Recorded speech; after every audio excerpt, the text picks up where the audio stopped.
Hey guys, what's up?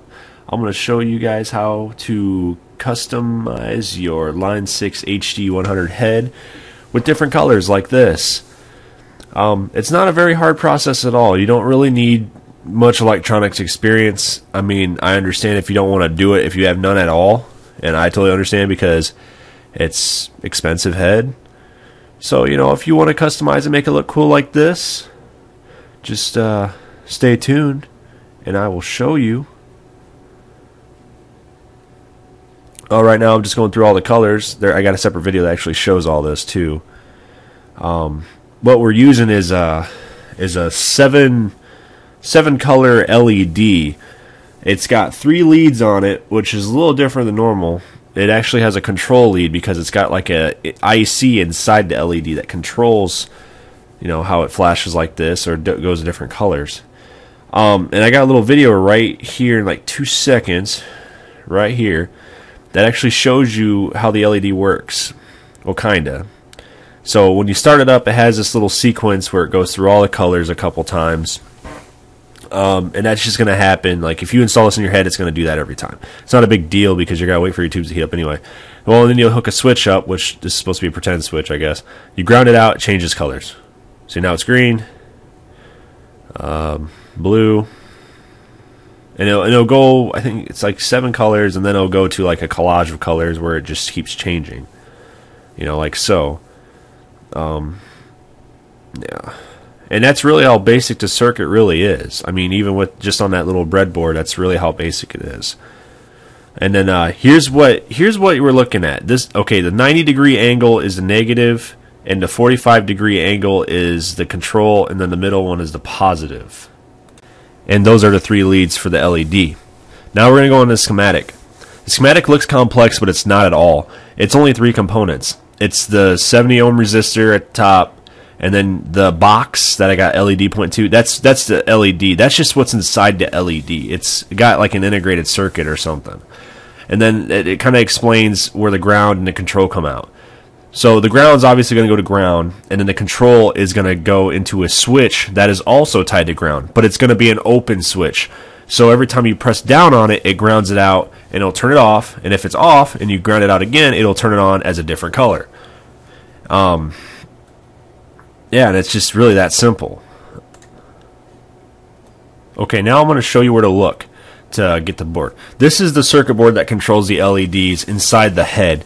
It's just green, and it's only got 2 bolts on it. Don't worry about the rest of the bolts on the plastic. You just need to take them 2 off. And be careful when you pull out the wire because, it's thin. You don't want to break that plastic piece and shit. So just kind of be careful. Take it out, and it's really not even much of a circuit board. All it is a couple traces going to an LED and then a ground. And what we're going to do with that is we're actually going to take off the LEDs that are on there, and we're going to tie the new one on there. Now I want you to look at this picture closely. I mean, maybe enlarge if you have to, but I obviously got my middle lead, my positive, going to a positive. It don't matter which side. I just broke these off. I was going to desolder them, but I decided just to, keep bending them until they broke off. But anyway, you take the middle lead, go to the positive. Take the negative lead on the left or right side, wherever that 90-degree angle is, and put on the negative. But be careful not to short them out, because if you do, this is all going to be a waste of time. Because you're going to burn out your LED, or you're just going to put it together and it's not going to work and you have to take it all apart again. But anyway, the lead on the right side, that green lead coming off, that is the control lead. Make it about 2 foot and solder it on, and then shorten up the extra lead you have in that little soldered area. And then I will explain what you need that for here in a little bit. Oh, and you're going to repeat this entire step for the other LED bar too that's on the other side of the amp. So don't forget to do the other one. Now we're going to make a common ground. What I did is I just tied a lead up to the screw on the tube brackets. You got to kind of be careful because I removed the tube to do this just so I wouldn't tap it with the screwdriver or anything.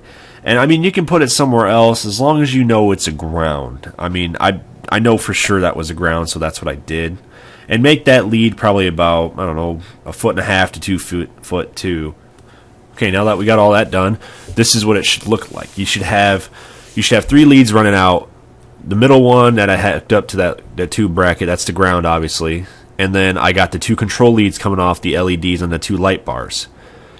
Okay, so I got them all hooked up, or not hooked up, but I got the screws into the sides, so they're all mounted. And now all I got to do is make a switch. And what you're going to want to do is get that open switch I was telling you about, and you're going to connect both controls on one side of it, and then you're going to hook the ground on the other side of it.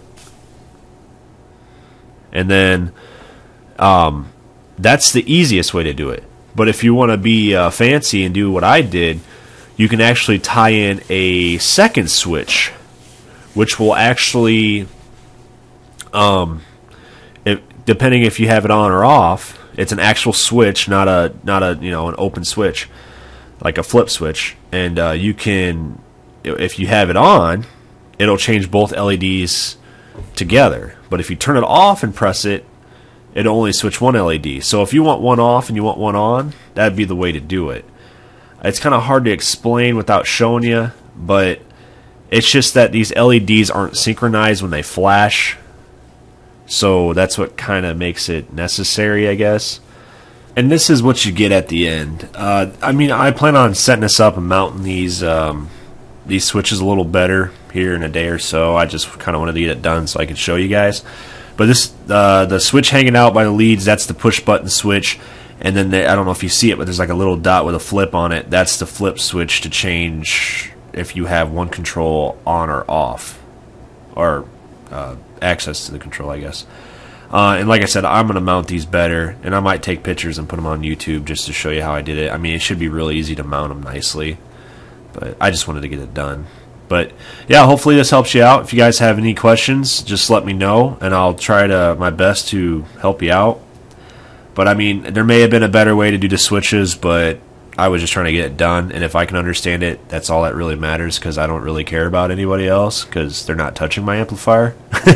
So, like I said, just, if you have any questions, let me know. Thanks, guys.